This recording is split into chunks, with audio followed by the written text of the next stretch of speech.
آج میں آپ حضرات کے سامنے جنت کے معنی، جنت میں جو اللہ رب العزت نے اپنے مقبول بندوں کو انعامات اور اللہ رب العزت نے جو احسان فرمانا ہے، اپنی رحمت اور اپنی کرم نوازی فرمانی ہے، اس کے بارے میں عرض گزار کرنے کی سعادت حاصل کروں گا۔ پہلا یہ ہے کہ جنت کے معنی کیا ہیں؟ تو جنت کے معنی ہے پردہ کرنا، چھپانا۔ جنت کو جنت کیوں کہتے ہیں؟ اس لیے کہ یہ مقام لوگوں کی نظروں سے اس دنیا میں پوشیدہ اور چھپا ہوا ہے، اور ان آنکھوں سے اس کو کوئی نہیں دیکھ سکتا، اور نہ کوئی شخص اپنے ان کانوں سے اس کی پوری حقیقت سن سکتا ہے۔ اللہ تعالیٰ نے وہاں کی راحتیں اور ہر قسم کی آسائشیں اور انعامات مخلوق کی نظروں سے چھپا رکھی ہیں۔ جنت کے عرض کے متعلق قرآن کریم کا فیصلہ ہے کہ اس کی چوڑائی زمین اور آسمان کے برابر ہے، اور اس کی لمبائی کا مسلم شریف کی حدیث سے اتنا پتہ چلتا ہے کہ ادنا درجہ کے جنتی کو جنت میں جو رقبہ دیا جائے گا وہ تمام دنیا کے رقبہ سے 10 گنا زیادہ ہوگا۔ دوسری جگہ ارشاد ہے کہ جنت میں ایک درخت اتنا پھیلا ہوا ہے، اگر کوئی سوار اس کے سائے میں 100 سال تک چلے تو اس کا سایہ ختم نہ ہو، اور تمہاری کمان رکھنے کی جگہ مشرق و مغرب سے بہتر ہوگی۔ اور ایک خدا سے ڈرنے والے کو دو باغ اتنے بڑے بڑے ملیں گے جن کی لمبائی اور چوڑائی اتنی ہوگی کہ اگر اس کے پورے حصہ میں گھومنا چاہیں تو 100 برس میں ختم ہو۔ ہر مومن کے لیے جنت میں ایک موتی کا بنا ہوا خیمہ ہوگا جس کی لمبائی 60 میل کی ہوگی، اور اس خیمہ کے لیے ایک کونا میں اس کی بیویاں اس طرح قیام کرے گی کہ ایک کو دوسری نہ دیکھ سکے گی۔ جنت کے ایک دروازے کی 2 چوکھٹوں یعنی بازوؤں کے درمیان اتنی چوڑائی ہوگی کہ اگر کوئی شخص اس کے عرض میں چلے تو پورے 40 سال میں اس کی چوڑائی ختم ہو۔ جنت میں 100 منزلیں ہیں، ہر 2 منزلوں کے درمیان اتنا فاصلہ ہے جتنا کہ آسمان اور زمین کے درمیان، یعنی 500 برس کا فاصلہ ہے۔ اور فردوس، جس کو ہم جنت الفردوس جس کی دعا بھی کرتے ہیں، سب سے اوپر کے درجے کا نام ہے، اور اسی جنت کے چاروں نہریں نکلتی ہیں، اور جنت الفردوس کے اوپر عرش الہی ہے۔ جب تم اللہ سے دعا مانگو تو جنت الفردوس ہی مانگا کرو۔ جس جنت کا متقیوں اور فرما برداروں سے وعدہ کیا ہے، اس کی کیفیت یہ ہے کہ اس میں بہت سی نہریں تو ایسے پانی کی ہیں جس میں ذرا بھی تغیر نہ ہوگا، اور بہت سی نہریں دودھ کی ہیں جن کا ذائقہ ذرا بھی بدلا نہ ہوگا، اور بہت سی نہریں شراب کی ہیں جو پینے والوں کو بہت لذیذ اور مزیدار معلوم ہوگی، اور بہت سی نہریں شہد کی ہیں جو بالکل صاف ہوگا، اور جنتی لوگوں کے واسطے ہر قسم کے پھل ہوں گے۔ جو شخص قیامت کی پیشی کا خوف رکھ کر خدا کی اطاعت کرے گا اس کے لیے 2 جنتیں ہوں گی، ایک خدا کے خوف کا بدلہ، دوسرے گناہوں کے چھوڑنے کا بدلہ۔ ان دونوں میں میوہ دار درخت کثرت سے ہوں گے، اور ہر درخت میں قسم قسم کے پھل ہوں گے، اور ان باغات کی لمبائی اتنی ہوگی جس میں درمیانہ رفتار سے اگر کوئی آدمی چلے تو 100 سال میں اس کی لمبائی ختم ہو سکے، اور ان میں اعلیٰ درجے کے مکانات ہوں گے، اور ان دونوں باغوں میں 2 چشمے جاری ہوں گے، ایک کا نام تسنیم، دوسرے کا نام سلسبیل ہے۔ اور دونوں چشموں میں خصوصیت یہ ہوگی کہ جنت میں رہنے والا شخص جہاں چاہے اور اپنے مکان کے جس درجے میں چاہے اسی جگہ بے تکلف پانی پی لے۔ ان دونوں باغوں میں ایک یہ خصوصیت ہوگی کہ ان میں 2 قسم کے پھل ہوں گے، ایک کی صورت دنیاوی پھلوں کی طرح، دوسرے کی صورت نئی جو دیکھی نہ سنی، اور یہ لوگ جنت میں تکیے لگائے ہوئے ایسے بستروں پر آرام کریں گے جن کے اس طرح ریشمی کپڑے کے ہوں گے، اور ان کے ابرو نور کے ہوں گے، اور ان کے پھلوں کی یہ خصوصیت ہوگی کہ ان کی شاخیں جھکی ہوئی ہوں گی، اور ان کے پھل جب جی چاہیں فوراً خود بخود ٹوٹ کر منہ میں گر پڑیں گے۔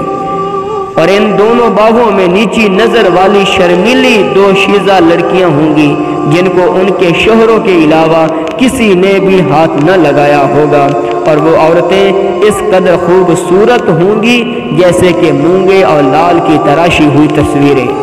خرزیہ کہ یہ دونوں جنتیں سونے کی بنی ہوئی ہوں گی، اور ان کا تمام سامان بھی سونے کا ہوگا جو سابقین کے حصہ میں آئے گی، اور ان دونوں کے علاوہ دو جنتیں چاندی کی ہوں گی، اور ان کا سارا سامان بھی چاندی کا ہوگا، اور ان کا رنگ ایسا گہرا سبز ہوگا کہ دیکھنے سے آنکھوں میں نور اور دل میں فرحت و تازگی بڑھے گی، اور ان میں جوش مارتے ہوئے دو چشمے ہوں گے، اور کثرت سے پھل خصوصاً کھجوریں اور انار بھی ہوں گے، جو خوش ذائقہ ہونے کے ساتھ ساتھ غذا بھی ہیں اور دوا بھی ہیں۔ اور ان چاروں باغوں میں ایسی عورتیں ہوں گی جو خوبصورت بھی ہوں گی اور نیک سیرت بھی ہوں گی، جو موتیوں کے تراشے ہوئے خیموں میں بیٹھی ہوئی ہوں گی، جن کو ان کے شوہروں سے پہلے کسی نے ہاتھ بھی نہ لگایا ہوگا، اور اس جنت کے رہنے والے سبز قالینوں اور قیمتی بستروں پر تکیہ لگائے ہوئے بیٹھے ہوں گے، اور یہ دونوں جنتیں اصحاب الیمین کے حصہ میں آئیں گی۔ حضرت ابن عباس رضی اللہ تعالی عنہما فرماتے ہیں کہ جنت کی چیزوں کے نام دنیا کی چیزوں کی طرح ہیں، لیکن ان کی حقیقتیں دنیا کی چیزوں سے بالکل مختلف ہوں گی، کیونکہ دنیا کی چیزوں کا مادہ مٹی جیسی غلیظ چیز ہے، اور جنت کی اشیاء کا مادہ نور ہے جو انتہائی لطیف ہے۔ بے شک نیک لوگ آرام میں ہوں گے اور ہر قسم کی نعمتوں سے سرفراز ہوں گے، اور سونے کے جڑاؤ تختوں پر بیٹھ کر جنت کی بہاریں اور وہاں کے نظارے بلا تکلف اپنی جگہ سے دیکھیں گے، اور ان کے چہروں پر انعام اور راحتوں کے باعث خاص قسم کی تر و تازگی ہوگی۔ ان کو پینے کے لیے مشک و خاص مہر کی ہوئی سیل کی ہوئی شراب ملے گی، تاکہ اس مشک کی خوشبو اس شراب میں بس جائے اور پینے والے کے دماغ کو خوش اور معطر کر دے۔ اور اگر اس میں ملانے کو جی چاہے تو سوڈا نہیں بلکہ تسنیم کی آمیزش کی جائے گی، اور تسنیم جنت کا ایک خاص چشمہ ہے جس کی خالص شراب اللہ تعالیٰ کے خاص الخاص بندوں کو ہی دی جائے گی، لیکن اس میں سے کچھ حصہ بطور خوشبو کے برابر یعنی نیک بندوں کو بھی دیا جائے گا۔ پس چاہیے کہ دوڑیں اور رغبت کریں رغبت کرنے والے۔ حدیث میں آتا ہے کہ اس مشک کی خوشبو اس قدر تیز ہوگی کہ اگر کوئی شخص اس میں ہاتھ ڈبو کر نکالے تو دنیا کی تمام جاندار مخلوق اس کی خوشبو سے مست اور بے خود ہو جائیں۔ بہت سے چہرے اس دن تر و تازہ اور اپنی کمائی کے باعث سرخرو ہوں گے، اونچی اونچی جنتوں میں نہایت چین اور آرام سے ہوں گے، اور اس جگہ رنج پہنچانے والی کوئی بات نہ ہوگی، اور اس میں ایک چشمہ جاری ہوگا جس کا پانی برف سے زیادہ ٹھنڈا اور شہد سے زیادہ شیرین اور میٹھا ہوگا، اور وہاں پر اونچے اونچے تخت اور ان تختوں پہ آب خورے کرینے سے رکھے ہوئے ہوں گے، اور مخملی قالین ہر طرف سے پھیلے ہوئے ہوں گے، یعنی فالتو پڑے ہوئے ہوں گے، تاکہ جہاں جنت والوں کی طبیعت چاہے ان کو بچھا سکے۔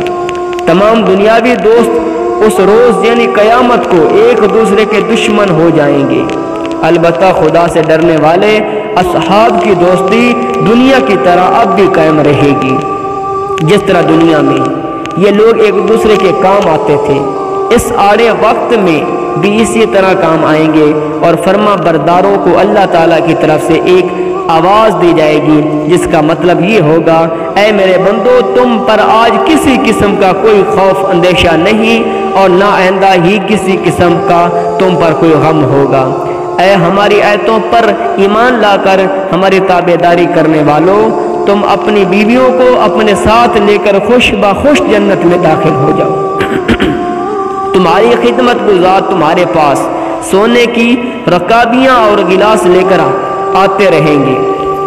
اور مختصر یہ کہ جنت میں ہر وہ چیز دستیاب ہوگی جس کو دل چاہے گا اور جن کے دیکھنے میں آنکھوں کو لذت حاصل ہوگی۔ غرضیہ کہ تم وہاں پر ہمیشہ ہمیشہ ایک ہی حالت میں رہو گے، نہ بیماری آئے گی اور نہ وہاں پر کبھی کوئی نعمت سائل ہوگی، اور نہ وہاں پر دنیاوی مالداروں کی طرح کسی قسم کی دشمنی اور عداوت ہوگی، نہ بڑھاپا آئے گا اور نہ کسی کو موت آئے گی۔